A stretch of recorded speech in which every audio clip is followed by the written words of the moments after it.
Hey, what's going on YouTube? Archer.XYZ here. And yep, we're doing this. I'm actually redoing the entire video. Why is that? Why am I actually redoing this? Well, it's because I've gotten more Sonic games to play, namely one that was my childhood game that may or may not be on this list. Wink wink. And I feel like I should give more of my reasons why I love each and every game. So yeah, we're doing this again. This will be my top 5 favorite Sonic games of all time. Keep in mind, these are all my opinions, so if you get upset, then rub in some buttercream, because you're definitely gonna need it. If you want to complain, then don't do it on my channel, because I don't want to hear any whining from you. Instead, tell me your top 5 Sonic games in the comments below. I would love to hear what your opinions are on the Sonic franchise, and if you like this video, please hit subscribe and like the video. And without any further ado, let's do it. Coming in at number 5 is Sonic's first step into 3D, and it is the very first Sonic Adventure. This one's actually a special one. Like I said, Sonic Adventure is Sonic's first official step into 3D. And it actually blends very well for him. The controls, while they were confusing for me at first, they were really responsive and they really work well with Sonic. Sonic's gameplay is without a doubt the highlight of the game, but I'm not saying that they're flawless. In fact, what I'm saying is that Sonic controls very awkwardly in the 3D space because of the collision. What is the collision? Well, it's what happens when you stick onto or run on walls or ceilings unintentionally. And collisions can happen even when you aren't trying to do so. But enough about that. Let's get into the other stuff. There are many other characters to play as: Tails, Knuckles, Amy, Big, and E102 Gamma. Tails, Knuckles, and Big's story actually line up with Sonic's story, which is very surprising, I should say. Before you ask, yes, I'm still gonna do my playthroughs of it. I just haven't been motivated to do more Sonic Adventure videos. And once you get all the stories finished, you'll unlock the full finale, in which you'd be fighting Perfect Chaos as Super Sonic. Now, I'm a sucker for Super Sonic boss fights. This is no exception. This boss fight is quite an amazing trip. I actually happened to finish the game. I defeated Perfect Chaos, but let me just say, I actually had a pretty difficult time with this one. Mainly because I've never played Sonic Adventure 1, and I only watched a couple people play, and they were better than me at the game, so. Sonic Adventure has its flaws, like the graphics, the controls, and collision, but it still looks amazingly beautiful, and it still holds up today, so don't give me that it didn't age very well bullshit, because I do not want to hear it. Anyway, it's one of the best Sonic games ever, and it's really good enough to be on this list of my top 5 as my number 5. Coming in at number 4 is one of the games that I've recently bought, like a few months back, and that is Sonic Generations. 3 eras, 2 Sonics, 1 epic adventure.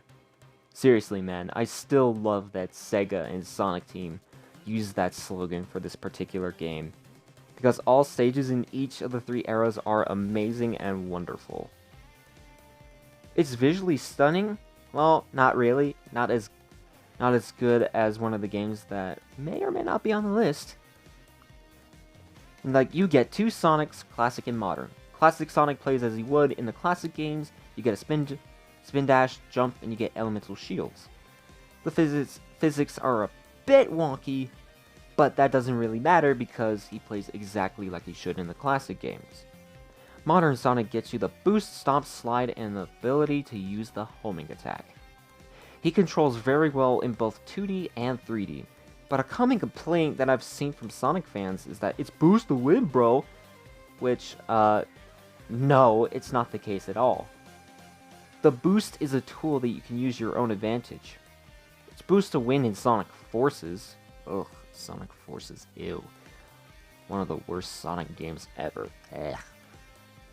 The crazy amount of shortcuts you could take with the boost is phenomenal. Don't believe me? Try it out for yourself. Go to a level, okay? Find a shortcut, use the boost. Did you get to it? Great. Now practice that shortcut even more so that you can get a faster time. Sonic Generations has 3 eras of Classic, Dreamcast, and Modern. For the Classic era, we get Green Hill, Chemical Plant, and Sky Sanctuary. For the Dreamcast era, we get Speed Highway, City Escape, and Seaside Hill. And finally, for the Modern era, we get Crisis City, Rooftop Run, and Planet Wisp. All these stages that come with the game are great, but there are some annoyances, like Classic Planet Wisp. The Spike Wisp in that level controls very stiffly, kind of like Sonic Unleashed stiffly. Like, the jump and moving around, so stiff. And it makes it hard to move onto the gears in which you need to move them to advance. Final boss is really cool, but it's not that special. It is a supersonic boss fight though, so I guess I have to love it. I give it brownie points just because it's a supersonic boss fight. 3DS boss fight was much better though, as you didn't need to constantly boost just to get to the core of the boss in the console Steam version. Like, that's the only downside with the final boss. You have to constantly boost. But that's a small complaint. Sonic Generations came so close to perfection in my opinion. With the gameplay, the stages, the graphics, the music, they're all good. But there are games I like just a little bit more than this one. Like just a little bit. And it makes it sit at number 4. Coming in at number 3 is by far one of the best classic Sonic games to have ever been made. And it's made by Christian Whitehead. Hey! It's Sonic Mania /Plus. By far one of the best classic games to have ever been released. Sonic 3 and Knuckles is still the best classic Sonic game in my opinion, but Mania /Plus comes very, and I mean very close to the levels of perfection that Sonic 3 and K has. New zones are introduced, and they're all awesome. Studiopolis, Press Garden, Mirage Saloon, and Titanic Monarch.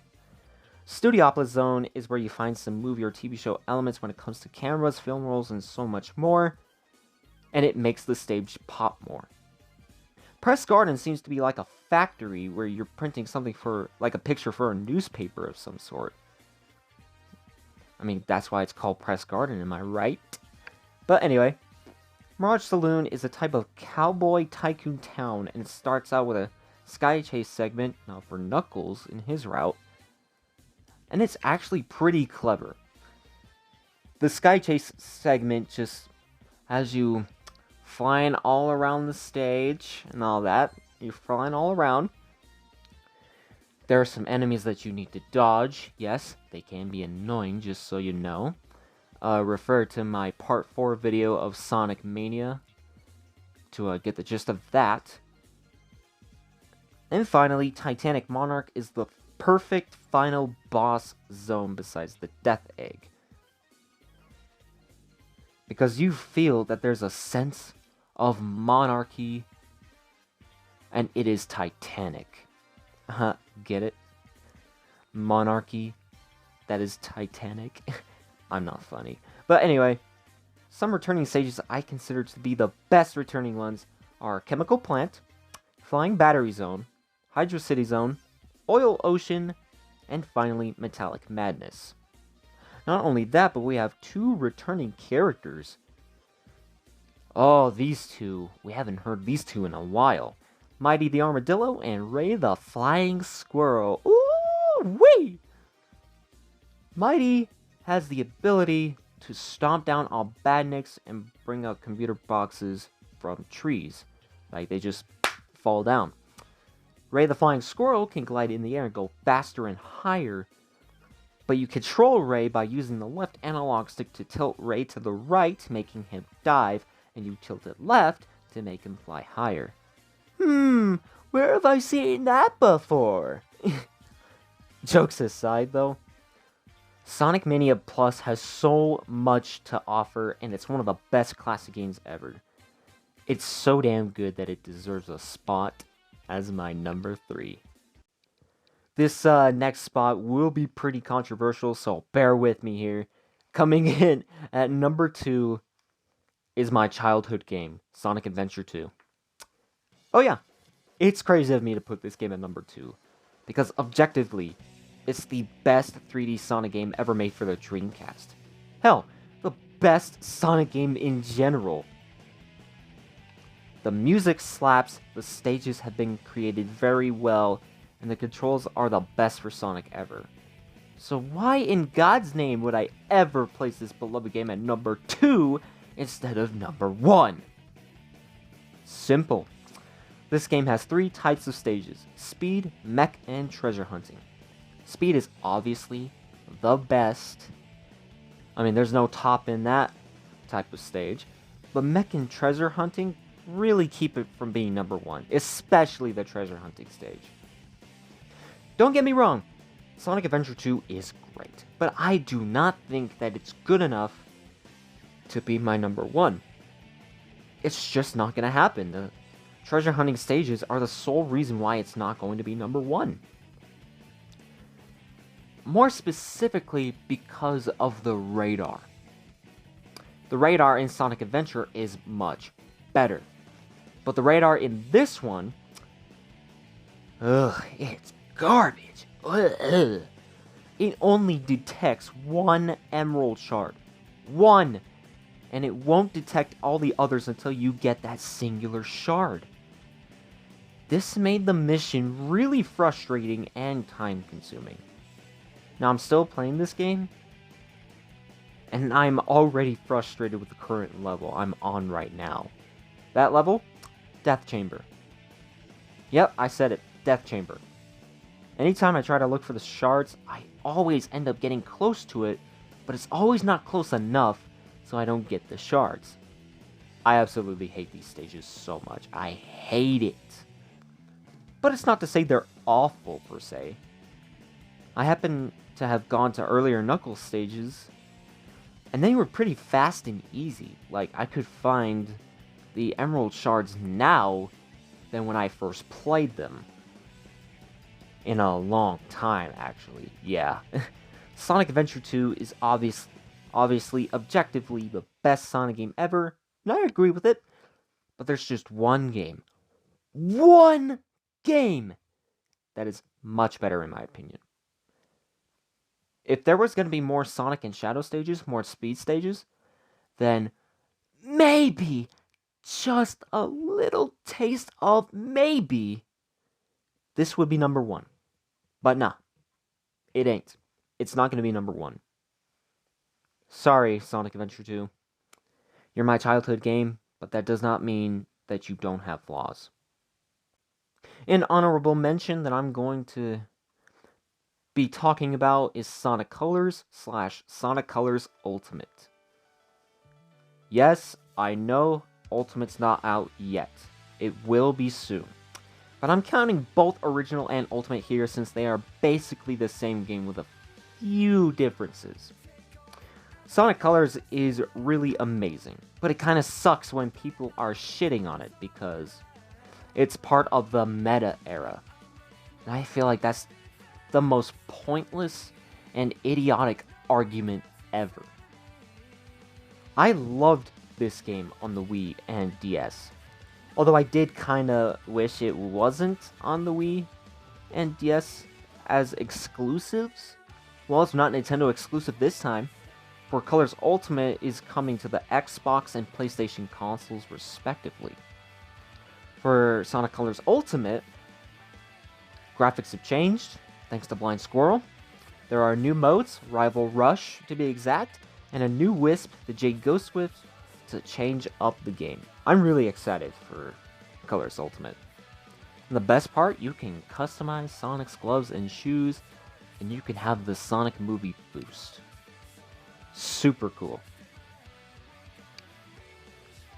The music, the stages, and gameland are the best parts about Sonic Colors in my opinion. Now that we're done with the honorable mention, let me just say one thing about number 1. It'll be really quick, so I'm going to keep it as short as possible. I'm never going to change my mind on number 1. I love this game to death, and it's always going to have a special place in my heart. This game was an apology to the fans in the 2006 era, but the general audience and almost half of the Sonic base just do not like this game whatsoever. Yes, there are problems, but they're so minimal that I'm struggling to find why people dislike the game. Without any further ado, here's our number 1.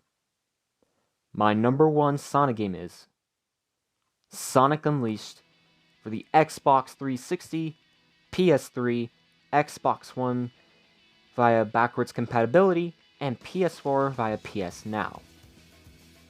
I love this game. I really, truly do love it. The atmosphere, the music, the overall gameplay, and the Werehog Night stages are all reasons why I'm always gonna love this game to death. I do not care at all whatsoever whether or not this makes you salty. You are never gonna stop me from loving this game. If you hate this game, it's a sucky opinion and you just need to get off the earth. For real. Joking aside though, it's your opinion after all, even though it's still sucky. I'll respect your opinion if you respect mine. But anyway, I've made a review on Sonic Unleashed, and I'll provide a link in the description below for you to read. I won't go too deep into it, so I'll summarize it like this. Yes, the game is not perfect by any means, and it definitely has its flaws. Like the Werehog gameplay, the frame rate, the resolution. But all of that just does not matter in the slightest. The daytime gameplay, the nighttime gameplay, the overall ranking system, the music, the locations, the characters, they're all amazing. And they are definitely worth your time. They're more worth your time better than IGN rating it worse than Sonic 06 and Sonic and the Secret Rings. Because IGN is backwards, and their Sonic was never good comment just made them look stupid. Seriously. Sonic Unleashed is my number 1 game because of the route Sega and Sonic Team took to when making the game. Making it more fast-paced, bringing in the Werehog to balance out the speed by taking it slow at certain parts, and having the locations be in a great consistent frame rate, a consistent 30 FPS, which is still good, but not as good as 60 FPS. Even Autobots Jungle Joyride. This was a love letter to Sonic fans, and it was also to apologize about Sonic 06. But the damage has already been done. The reviews came in for the game, and I'm saddened that Sonic Unleashed got a terrible review from IGN.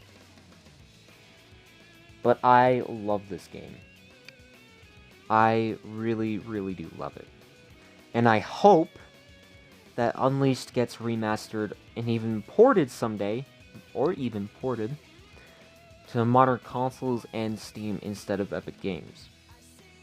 Sega, if you're watching this, I know it may be scary to port it as is to modern consoles because of the reviews, the bullying, the harassment about the game, but it'll be worth it with the amount of sales this game will accomplish. If you can go above and beyond to remaster it for Xbox Series X and S, PS5, Xbox One, PS4, Nintendo Switch, and PC, I'm telling you now, the sales will skyrocket. I promise you, Sega and Sonic Team. Like, if you're watching this, I know you may not see this ever at all, but I really do hope that you remaster or port this game to modern day consoles, because this game is so beloved. It's so great. I recommend that anyone give it a try, and I hope that it does great in sales and reviews. And yeah, that's all I gotta say. So that was my top 5 favorite Sonic games of all time. So thank you guys so much for watching. I'm sorry I got a little bit touchy there, because I really truly love this game, and it kind of pisses me off, and it makes me sad that this game's still getting hated. It's still getting shit on, which it shouldn't be, but man, I'm just shocked that it's still getting hate, that it's still being thought as one of the worst Sonic games ever, which shouldn't be the case at all. But yeah, that was my top 5 on my favorite Sonic games. So thank you guys so much for watching. If you guys want more content like this from me, let me know in the comments. Tell me your top 5 in the comments below. I'll be able to read all my comments, and I'll try to respond as many as I can. But anyway, thank you guys so much for watching. I will see you guys in the next video. Sayonara, folks.